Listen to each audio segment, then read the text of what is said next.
కృష్ణా జిల్లా మచిలీపట్నం జనసేనలో స్థానిక నేతల మధ్య గొడవ కలకలం రేపుతోంది. పార్టీ సీనియర్ నేత కొట్టె వెంకటరావుపై గడ్డం రాజు ఆదివారం దాడికి దిగడంతో ఆయనను సస్పెండ్ చేయాలంటూ డిమాండ్ వినిపిస్తోంది.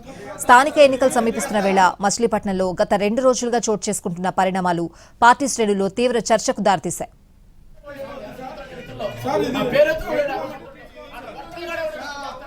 స్థానిక సంస్థల ఎన్నికలకు నోటిఫికేషన్ లేకుండానే కొందరు అభ్యర్థులను ప్రకటించుకోవడంపై వివాదం జరుగుతోంది.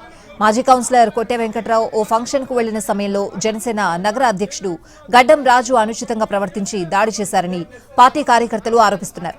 ఈ విషయాన్ని మచిలీపట్నం ఎంపీ బాలశౌరి దృష్టికి తీసుకువెళ్లగా ఆయన సానుకూలంగా స్పందించి తగిన చర్యలు తీసుకుంటామని హామీ ఇచ్చారని నేతలు తెలిపారు.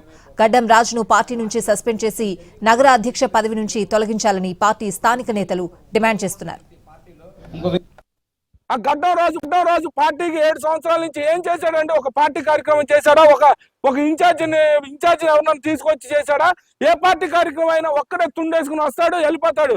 అలాంటి వ్యక్తి కొట్టె వెంకటరావు గారి మీద అనుచితంగా దాడి చేస్తే అతను ఈ రోజు వరకు ఎటువంటి యాక్షన్ లేదు.